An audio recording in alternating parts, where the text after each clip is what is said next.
Hello, thank you for joining us on CU Sports Show. Today my guest is Isaac Overman. Thank you for joining us, Isaac, on the show today. My pleasure. Isaac is a 2015 graduate of Centennial High School, and he's going to go over his participation in sports with us today. Let's just get right to it. Mr. Overman, can you tell us about when you started participating in sports? I first started participating in sports, let's see, I was probably like 3 or 4 years old. I was kind of having like those mini little balls that hit your brother with, something like that. Yeah. You do that, but competitively, probably like seven. I played baseball. I played in Park District basketball. Okay. And I did a little golfing here and there, but not as much as now. Okay. Did you participate in any other sport as a youth, like football or? I did football when I was in 5th grade. Yeah. Yeah. How was that? As you could tell, I'm kind of skinny, so it didn't fit out well. So I mean, but did you continue playing football at any time? Or I didn't. You know, my mom didn't like me playing football. I wanted to play football bad, but one practice I got hurt a little bit, and she was like, "That's it, no more." Yeah. Yeah. So what? Were you able to play any games or? I think I played in the jamboree. I think I played like 2 games. I think that's it. So what position were you playing before you got the yank? Let's see. I was playing some cornerback and some free safety. Okay. Did you say you actually liked it? But yeah, I liked it. I liked it. So you wasn't scared of the contact? I wasn't scared. I wanted to get contact. I wanted to take it out, but you know, my mom was like, "Can't get you getting hurt now." Right. All right, okay. Sounds good. So then, from there, you went to obviously middle school, and what sports did you play in like middle school when you got older? Middle school, I played baseball and I played basketball. 7th grade, I played basketball in 7th grade for Coach Taylor. We got 2nd in state. Okay. We lost by 15. No, we lost by 7 and missed 18 free throws. Oh wow! So that was what school did you attend when you? Jefferson Middle School. Jefferson Middle School. So that's great. So you was part of almost a championship team, or at least you had a run to the championship. Yeah, we did. So that's good. So and after middle school, you continued to play sports, and going into high school, what sports did you? Going into high school freshman year, I played baseball for freshman year, and I played golf freshman year. But after I just realized that I was getting good at golf, I kind of wanted to make my run at golf for college. So I kind of quit playing baseball freshman year, and I just played golf the rest. Right. And what positions did you play in baseball? In baseball, participate. Mainly I played catcher. Here and there, I would play outfield, but mainly catcher. That was kind of my thing. Right, playing catcher. And so, do you miss playing baseball? I mean, when you say you stopped playing as a freshman, did you kind of miss it, or? I didn't start missing it until senior year. I went out for the baseball team. I made it, and then I kind of realized that I wasn't going to play that much, so I kind of backed off a little bit and just started focusing on golf in college. Okay. Earlier in the month, we had your brother on, Nate, and your dad, Brian. Correct. And I wanted to make sure that I get you on here also because as a family, you guys are a family of golfers, so to speak. How was that as far as like having an older brother and you know, golfing and everything, and then you got your dad to help you understand the game of golf? How was it as a sibling playing underneath, you know, your brother? as much as I would have liked to say it was bad, it was good to have an older sibling that played golf, that played for Parkland for 2 years, that always, he's your bigger brother, so he'll tell you what you're doing wrong. Right. His little brother, you don't want to listen, but you got to. Time. Yeah. In the back of your mind, you're like, all right, he's probably telling the truth. Right. So who would you say ended up, I mean, being, Uh-oh. now he did go to play at college a Yeah. little bit, so we'll get into it later about, you know, where you headed, but Okay. who do you think is the golfer? Oh, shoot. Well, I have to say me, Yeah. because I mean, he admitted it earlier when I played in the Twin City this past year. He said, "Dang, you are better than me where I was." Okay, you know I'm gonna have to have him back on. He might be telling us a different story, but Yeah. okay. So he admitted that you were, and is it because were you able to win more championships, or maybe more awards, or just better off the tee, or what I think it's just kind of better off the tee because he went through the experiences, so he told me what to do and what not to do. So that kind of made me a better golfer. Right. So right. this comes to him. I'm better than him. Right. And I know your dad, Brian, he had a hand in that also, as far as like, just motivating you probably, Yes. to keep pushing yourself and keep Yeah. getting better. Were you able to attend any camps or anything like that, or any type of training toward your golf? I did get lessons from Dan Punkay and Jeff Butt, and then I started noticing that all I have to do is just my mental. When I figure out my swing, it's my mental. I know I have it, and then I'll play better. Right. But I played in they're called MAJGT tournaments, Mid-American Junior Golf Tournaments. It's a good program. It's like a 2-day tournament. You get looked at by colleges when you do well there. So I played a couple of them. Okay. And how did you end up doing when you were playing in those tournaments? Let's see. I played one of them that was kind of decently good. The rest of them wasn't the best I had. I think it was just because all the pressure I had that, colleges could look at me. That I'm like, okay, I got to be on the top of my game, and then I just put too much pressure on myself. And where do you think you finished at as far as like in the pack, or how many participants were in it, and where did you finish? Do you Man, that's hard because there's something that's called a membership. When you have a membership there, that you can play in a tournament, and then there could be 80 people playing in it. It could be 30, and it could be 150. So it's kind of hard to tell where I would stand. Right. So it's kind of hard to tell. For me to put me in a spot. Okay, to you're finished. Yeah, for me finishing. Yeah. Okay. So were you able to attain any other type of championships, like while playing in high school? Did your team go to state or anything like that, or? Yeah, my senior year, our golf team went to state. It was our first time going to state in 4 years, actually, and after the first round, we were in, I think, second place in state as a team, and me personally, I was tied for 6th.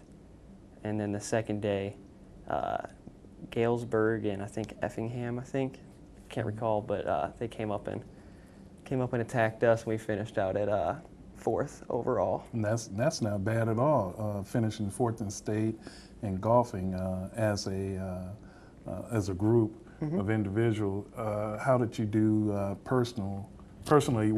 Did you have your best golf game ever, or as personally, how did you do?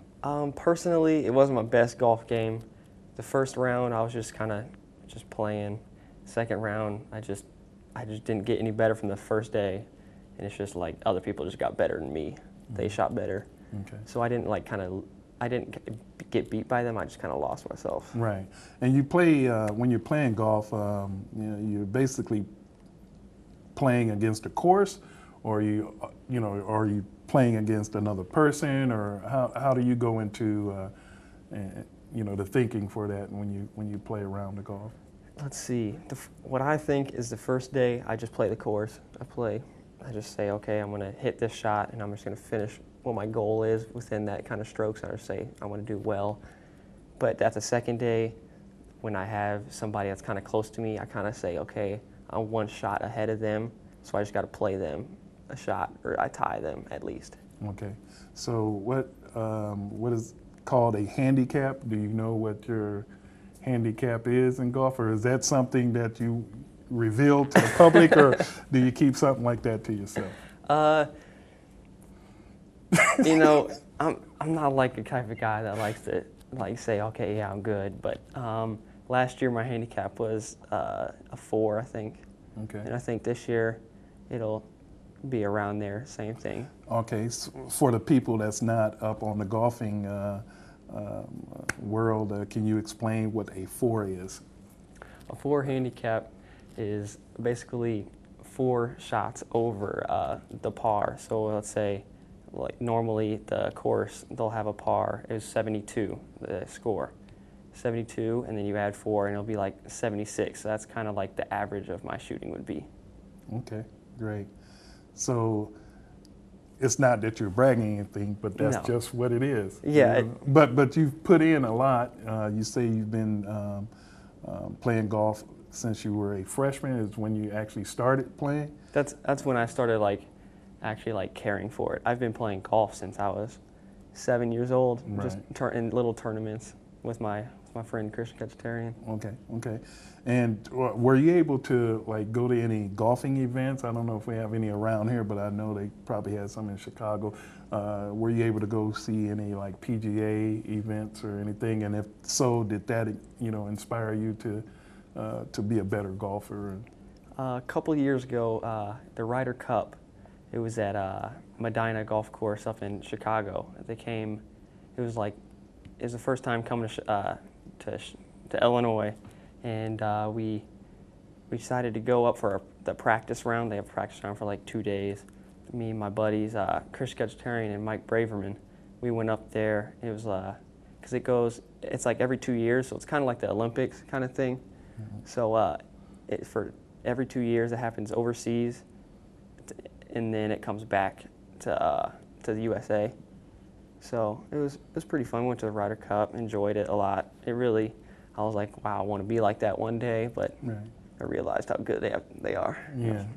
So obviously they put in a lot of work at what they do, and you put in a lot of work, and you're a young man, so you do have time on your side to eventually get to that point if you put the practice in for that. Going to that point, how hard is it to practice golf, since it's a pretty mental game that you're playing? Mentally, how focused do you have to be on sort of like game day, or do you envision things, maybe the night before or 2 days before you have a outing of what you want to do? Usually, me as a golfer, I'm kind of the lackadaisical kind of golfer. There's some serious golfers that have to take it serious. I'm the type of guy that just says, let's just go out there and have fun, eat some good food after, get a nice little Gatorade in, but there's nothing really that I kind of focus on. I mean, obviously when I'm on the golf course, when I'm up next to the ball, I focus on the ball, I hit it, but when I'm walking, I just talk to some friends and just kind of relax and enjoy the moment. And that's how it's supposed to be, really. You're not, you can't play that type of game being all stressed out and everything. You do have to be relaxed. Who would you say your favorite golfer is? Favorite golfer has got to be Dustin Johnson. He's got to be. My brother, he was a fan before me, and he kind of was like, oh yeah, I like Dustin Johnson. The more I saw him play golf, the more I realized I'm kind of like him. Right. He hits the ball far off the tee. He's not the best putter, so it's kind of, I'm not the best putter. I hit it far off the tee. I'm like, man, he's my favorite. So you try to mold your game after him, and that's always good. When you're an amateur, and then you have somebody in the professional ranks that you can mold your game after. It's always good. It's always a positive. So you went into golf. Did you play just to be playing, just because your brother played, your dad was played, or you know, when did you actually start like loving the game and really start taking it serious and with the practices and stuff like that? Let's see. When I was young, I played in these little tournaments when I was like 6 or 7, and then kind of when I got into like more basketball and more baseball, I kind of quit golf, and then so I was like 5th grade. So 5th grade, from 8th grade, I just didn't play golf at all. And when I realized that I'm not playing basketball anymore, baseball is an option, I just said, okay, I'll do golf. Since my brother did golf in high school, he went on to Parkland. I said, okay, I want to be like my brother. I want to go to a college, get my college paid for golf. Right. It's like, that's a great idea. Great. And speaking on that point, can you tell us a little bit about where you will be furthering your golf studying and playing golf? Correct. I'm going to Ferris State University. It's in Big Rapids, Michigan. It's a little north of Grand Rapids, like 45 minutes. They have a program there that I found on the internet. It's called PGM, Professional Golf Management Program. So I'm basically learning like the business of golf for 4.5 years. That's my major. Okay, just learning the business of golf basically, and I still have to play golf every day. Have to be good. Have to pass a PAT, a practice ability test. I have to pass that as a certain score. So once I pass that, then I'll be smooth sailing. You'll be ready, and the placement rating at the school is pretty high. Yes, I was told. It's the #1 school in actually the professional golf management. Wow. So is it pretty much, is it like a caddy school? Do you learn to do caddying things, or is when you say professional golf management, or is it just a management of the whole thing, or can you get a little bit more specific as far as like the professional golf management, it'll like teach you anything about golf. So you could be a teacher of teaching people how to golf and their swings. An instructor? Correct, an instructor, yes. You can learn to be a caddy if you want. You can learn to be a salesman for like a company like Titleist, like a big name. Right. You could be any of those people, and you can also run a golf course. That's what I want to do. That's what you want to do? I want to be a head pro at a golf course. Correct. Okay, and obviously they teach you about the greens and you know all. If you're going to run the golf, you have to know all the ins and outs. For sure. That's kind of tough. But when did you decide that's what you wanted to do? When did that come about? I think that was the summer going in, kind of the end of summer going into senior year. I kind of realized how much it took to make it to a college on a full scholarship. Right. I kind of was like, okay, if I go to college and I get a scholarship, I don't know what I'm going to study. So I was like, okay, I'm going to look up some golf schools. And sure enough, I found that, and I was like, that's a great idea. So you were able to attain a scholarship from this school, or do they have what they call placement and stuff like that? With I got you. I didn't get a scholarship from this school because I mean I was kind of researching it up, and they were a lot better than me, and I was like, oh crap. But no, I didn't get a scholarship from them, but I got a Great Lakes scholarship. Okay. So going to this school, it's kind of like they want other people from out of state, so it's kind of like an out of state kind of tuition, but you kind of get a knockdown a little bit. Well, that's great.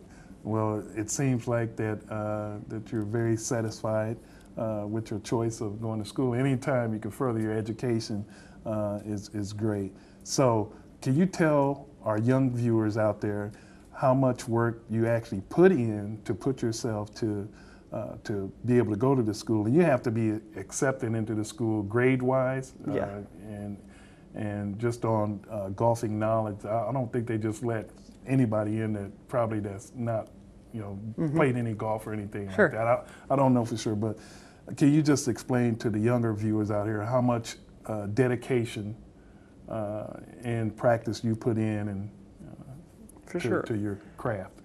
Let's see. I like to go to the range, the driving range, where you can just get a bucket of balls, and that's when like you just start hitting balls. And if you're hitting it right, you focus on hitting it straight, and if you're hitting it short, swing harder, I guess. But I love going to the range because that's where I can just put some headphones in, just relax, just me and golf, and I just hit on the range for about an hour, and then I go to the putting green and I chip and putt for a little bit and just focus on putting, because putting is one of the biggest things about golf, that and mental game. Having a strong putting game is probably the key, because if you can't make putts, then you can't. You pretty much can't close the deal. That's what the putting is for, is to close the deal. Correct. So that's great. Well, since you going to be going to the golfing school, I understand that your brother Nate is also going to be attending the golfing school. Correct. And how many years is it? A 4-year, 3-year deal? I'm sorry if I missed that. For me, it's a 4.5 year, because I'm going to be an incoming freshman. For my brother, it's going to be in a 3.5 year, because he's a transfer student. Okay, good. Okay. Well, did you have any other plans after golf? It's like when you graduate from this school, you say you want to go ahead and start being a director of a golf course. Yeah. Is that what it? So my dream job is, right when I get done with college, is to work at either Pebble Beach up in Northern California, or Torrey Pines, and I just work there and just kind of live life for a little bit. Yeah. Enjoy California, and then about 10 years after that, I want to teach the golf, like a director of golf at a university. Okay. And kind of spread golf out to more of America. Well, that sounds real good. Well, now that I have you on the show, with some of my other guests, I didn't get too technical about their trade, but just for the younger viewers, I want to just get a little technical, and maybe you can help some of them. Say you have someone that's teeing off, and they keep driving the ball to the right, and that would be called technical terms. If you drive a ball to the right all the time, is that? If it kind of is it a hook it's or going a slice? there, it's a slice. If it's going way right, it's going to slice. If it's going to your right and you right-handed, it would be a slice, and Correct. if it goes to the left, for a left-handed, it's a slice, and then if you're right-handed and it's going left, that's a hook. Okay, so if you left-handed, it's okay. So it's a hook. So what do you do to like correct that problem? If you know. Is it the placement of the feet, or arm, or what's going on with that? It can be as easy as your grip. So if it's going right a lot, you're probably squeezing your left hand too tight on the butt of the club. You're squeezing it too tight, so you can't come around. So if you kind of let go a little bit, so it's like the saying is, hold a bird tight enough that he can't fly away, but don't crush the bird. Okay. So when you hold it like that, and you just turn your hands over, it should be good. Okay. Well, see, those are the little tidbits that a lot of people don't know. So you would make a pretty good instructor right there. So you guys got some free instruction from Mr. Overman today. Is there anything else besides golf that you would want to accomplish, in your life right now, as far as being young and going into college, just dominating every intramural sport. You're going to be the king of intramural. Well, that's pretty good. So you say that the school is in Wisconsin, or not Wisconsin, I'm Michigan. sorry, but Michigan. So have you ever been up to those parts in Michigan? Yeah, so I went on a visit this past fall. Went on there to visit. It was beautiful. And then this past week, we actually just went there for orientation. Me, my mom, my brother, and his wife. We went up there for orientation. Okay. And it's just beautiful, I'm telling you. Yeah, it's nice. Can't wait to get there. Well, I believe we have a little footage. I think we only have like maybe one short clip, and I'll let you take us through that. And I apologize to the viewer. I usually have multiple clips of our guests, but for some reason, CU Sports must not have been on the job when young Isaac was coming up, and I apologize to the viewers, and I apologize to Mr. Overman for that too. If we could view that up and take us through this here. What event was this? This was at the state this past fall when I was a senior. Good ball. Okay. And this was my first tee shot on with shotgun, so I started on number 10. Okay. That was the first day of state. Good that ball. was first day of state. That looks like a pretty good swing you got there. What's the distance of the hole here, as far as like? Let's see, it's probably like good ball. upper 300 yards, something like that. That was 300 yards. Yeah, and and I like to swing hard. If I don't swing hard, it's going to go somewhere I don't want it to go. All right. So what club did you use there, or what make of club was that? I used a TaylorMade R11 driver. That was it. That was it. I love that club. club. Of choice. Yeah, it was. I was like, you know what? I'm gonna poke it down there a little bit. Right. Hit as far as I can and make it first impression. Oh, okay. So that's good. So you were happy with that drive? Yes. Yes, okay. I was. And I want to take the time right now to thank Mr. Overman for coming by the CU Sports Show and visiting with us today. Thank you again. Thank you. And wish you great success in the future. Well, thank you very much. Thank you for joining us, and we'll see you next time.